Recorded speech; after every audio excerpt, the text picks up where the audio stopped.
Sahabat-sahabat Kristus, salam jumpa dalam acara Sabtu, Sarapan Bersama Tuhan. Adapun menu sarapan hari ini diambil dari Mazmur pasal 19 ayat 13. Siapakah yang dapat mengetahui kesesatan? Bebaskanlah aku dari apa yang tidak kusadari. Kesesatan kata dasarnya adalah sesat, sehingga kesesatan bisa dipahami sebagai sesuatu yang sesat. Sesat sendiri menurut Kamus Besar Bahasa Indonesia berarti salah jalan atau tidak melalui jalan yang benar. Berkaitan dengan pengajaran firman Tuhan, seseorang sangat mungkin tersesat tanpa disadari. Ia merasa sudah berada di jalan yang benar, padahal sejatinya ia sudah salah jalan karena tidak melalui jalan yang benar. Daud jelas menyadari hal tersebut, dan itulah sebabnya ia bermazmur demikian. Langit menceritakan kemuliaan Allah dan cakrawala memberitakan pekerjaan tangannya. Hari meneruskan berita itu kepada hari, dan malam menyampaikan pengetahuan itu kepada malam. Tidak ada berita dan tidak ada kata, suara mereka tidak terdengar. Tetapi gema mereka terpencar ke seluruh dunia, dan perkataan mereka sampai ke ujung bumi. Ia memasang kemah di langit untuk matahari yang keluar bagaikan pengantin laki-laki yang keluar dari kamarnya, girang bagaikan pahlawan yang hendak melakukan perjalanannya. Dari ujung langit ia terbit dan ia beredar sampai ke ujung yang lain. Tidak ada yang terlindung dari panas sinarnya. Taurat Tuhan itu sempurna, menyegarkan jiwa. Peraturan Tuhan itu teguh, memberitakan hikmat kepada orang yang tak berpengalaman. Titah Tuhan itu tepat, menyukakan hati. Perintah Tuhan itu murni, membuat mata bercahaya. Takut akan Tuhan itu suci, tetap ada untuk selamanya. Hukum-hukum Tuhan itu benar, adil semuanya. Lebih indah daripada emas, bahkan daripada banyak emas tua, dan lebih manis daripada madu, bahkan daripada madu tetesan dari sarang lebah. Lagi pula, hambamu diperingatkan oleh semuanya itu, dan orang yang berpegang padanya mendapat upah yang besar. Siapakah yang dapat mengetahui kesesatan? Bebaskanlah aku dari apa yang tidak kusadari. Mazmur pasal 19 ayat 2 sampai 13. Setelah bermazmur mengenai wahyu umum, yaitu penyataan Allah kepada umat manusia melalui seluruh alam semesta ciptaannya, Mazmur pasal 19 ayat 2 sampai 7.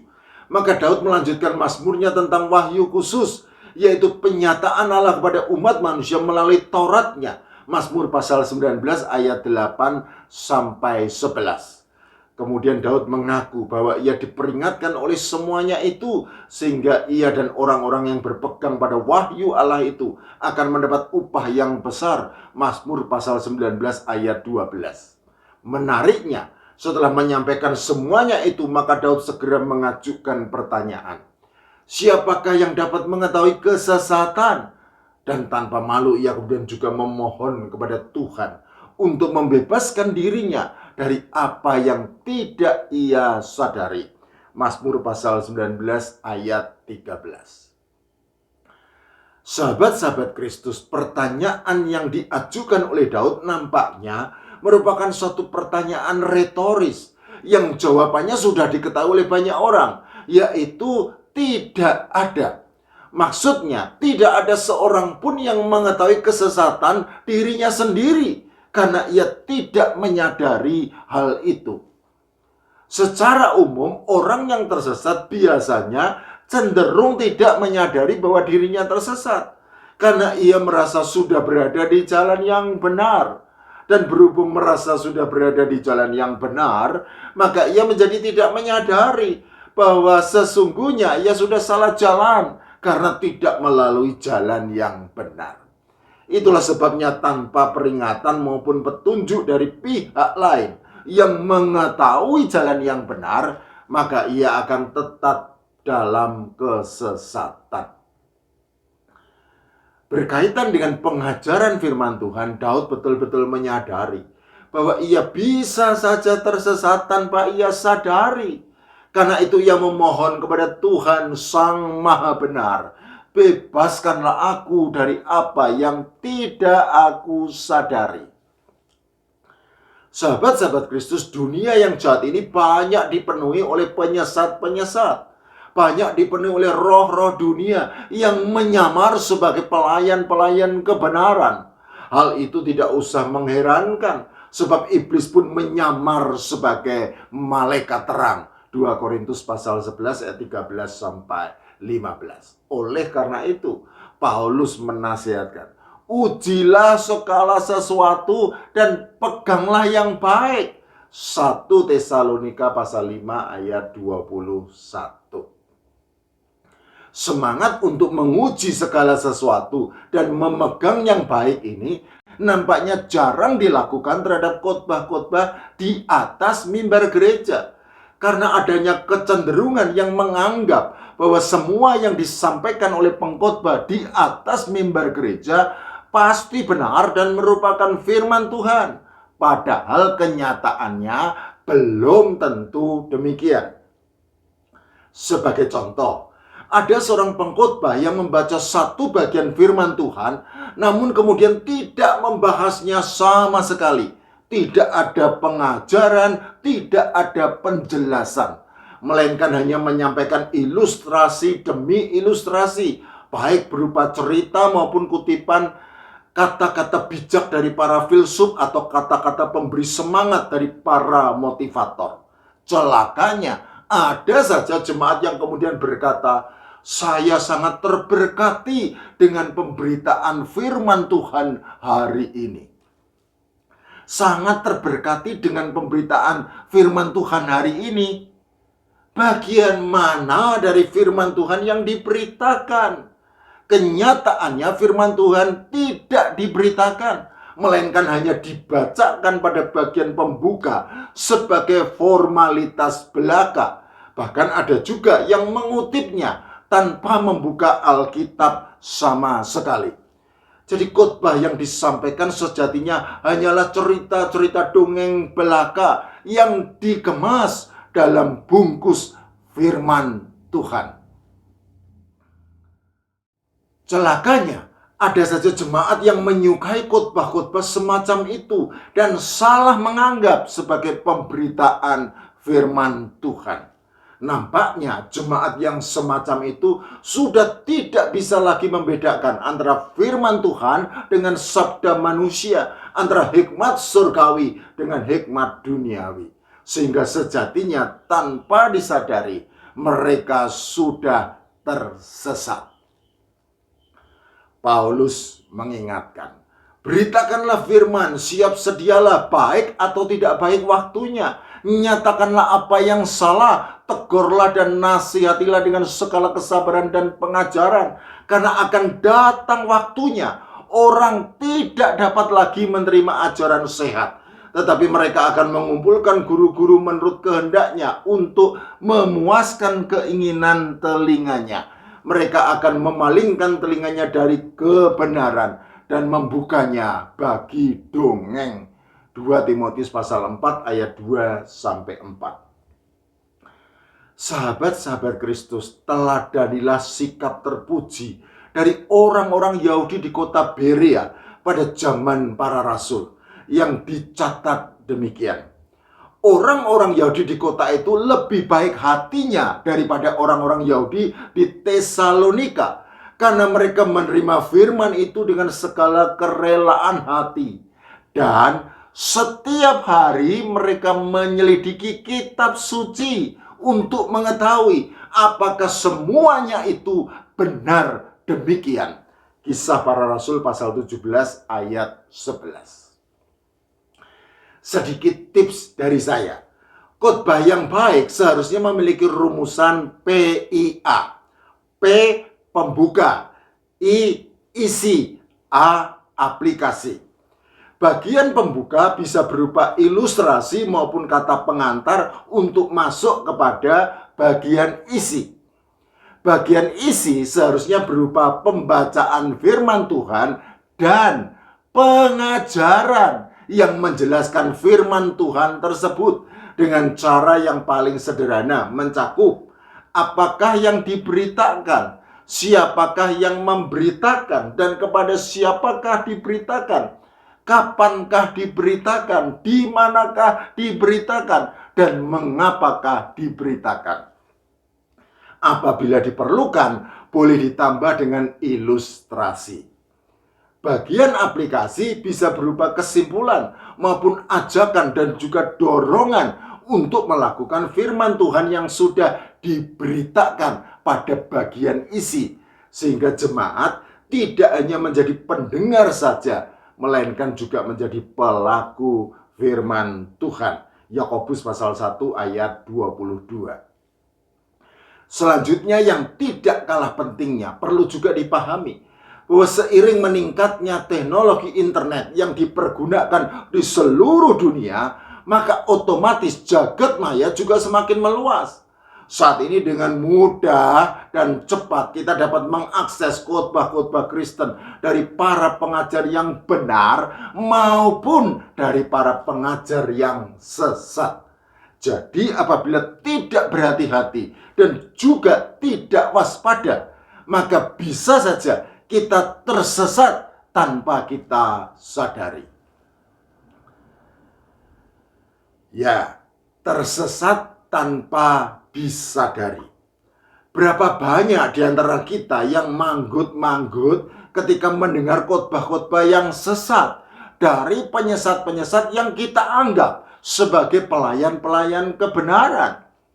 Berapa banyak di antara kita yang mengaminkan apa saja yang dikatakan oleh pengkhotbah-pengkhotbah terkenal tanpa menyadari bahwa yang dikatakan oleh mereka adalah salah dan tidak sesuai dengan kebenaran firman Tuhan.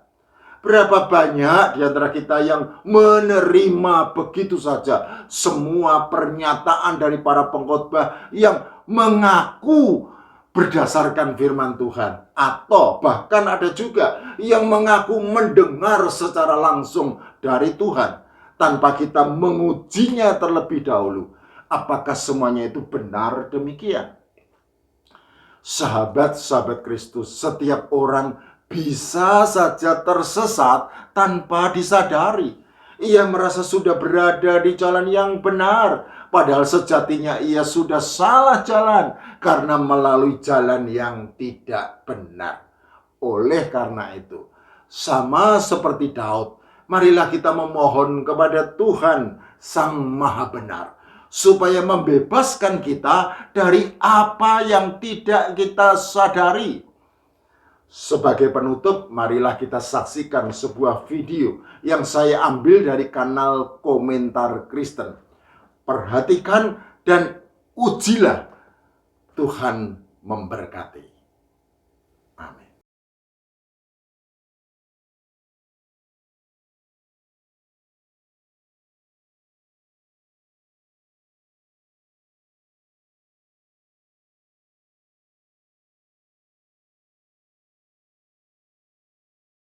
Mintalah baptisan Roh Kudus itu sekarang. Saya akan ajak Anda berdoa sekali lagi.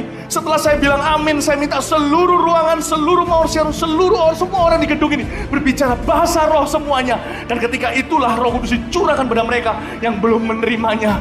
Tidak ada orang bisa bicara bahasa Indonesia, Inggris, Chinese, apapun juga. Saya ikat semua bahasa, terikat di sorga. Saya lepaskan bahasa roh ini. Tidak ada orang bisa bicara bahasa Indonesia, Inggris, Chinese, apapun juga. Saya ikat semua bahasa, terikat di surga. Saya lepaskan bahasa roh ini.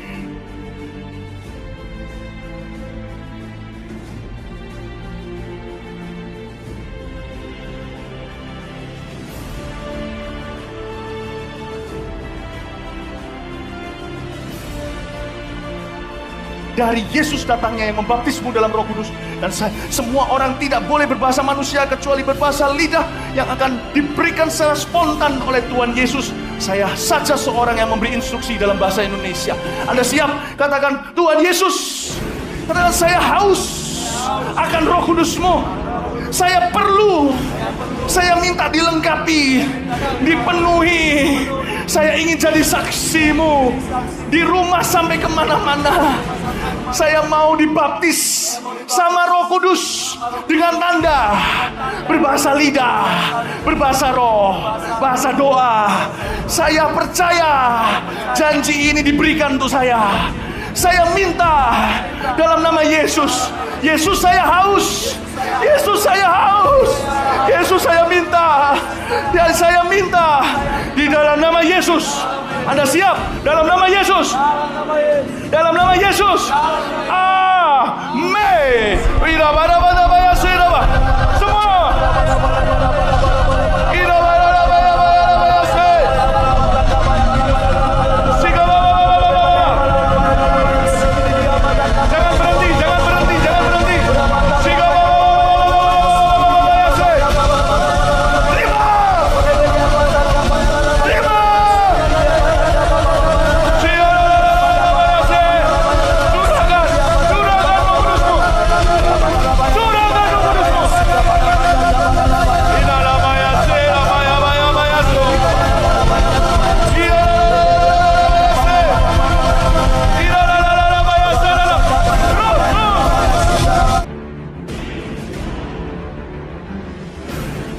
Saudara, satu pengalaman yang dibagikan oleh pendeta Stephen Todd, waktu dia KKR di Rusia, waktu itu komunis berkuasa, sehingga mereka tidak bisa acara KKR di luar seperti ini. KKR-nya di gedung-gedung bawah tanah.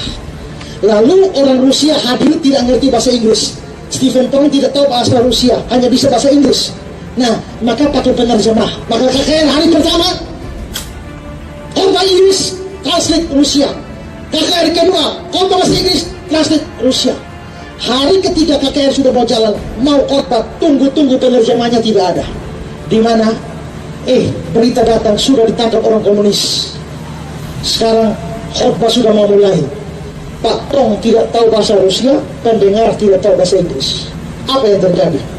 Beliau berdoa, Tuhan, apa yang terjadi terjadilah.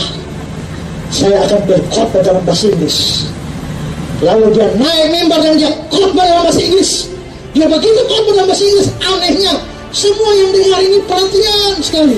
Selesai khotbah, mereka datang pegang tangan dan mereka bilang, Pak Tong, kalau tahu Bapak bisa bahasa Rusia sebagus ini, hari pertama kedua tidak perlu penerjemah. Pertama yang terjadi, berarti dia berkhotbah dalam bahasa Inggris, tapi yang didengar itu bahasa Rusia. Nah, saya percaya pengalaman seperti itu lebih cocok dengan pengalaman para rasul di Kisah pasal 2 daripada bahasa roh yang hanya itu tidak ada arti sama sekali. Ya. Nah, karena itu maka terlalu banyak penyimpangan bahasa roh termasuk di gereja-gereja.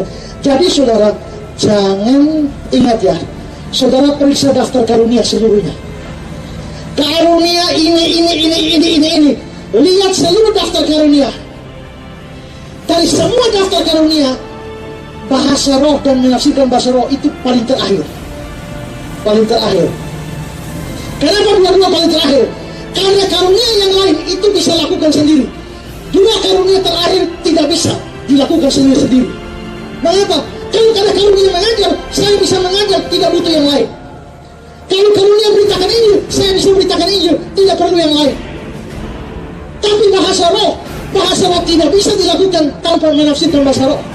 Tapi menafsirkan bahasa roh tidak bisa kalau tidak ada bahasa roh. Kalau tidak ada bahasa roh, kalau tafsiran. Maka dua karunia ini itu berdempet dan diletakkan pada urutan yang paling akhir. Yang diletakkan pada urutan paling akhir artinya karunia yang paling tidak penting. Jadi kalau saya punya karunia itu berkhotbah dan mengajar, mau tukar dengan bahasa roh, minta maaf, saya tolak. Jadi kalau saudara tidak punya karunia bahasa roh, tak usah kecewa. Saudara tetap anak Tuhan. Lihat, mungkin saudara punya karunia yang lain. Tebarkanlah pelayanan saudara melalui karunia yang ada, daripada kepengen dengan karunia orang lain yang justru banyak bisa dipalsu oleh banyak orang. Ya.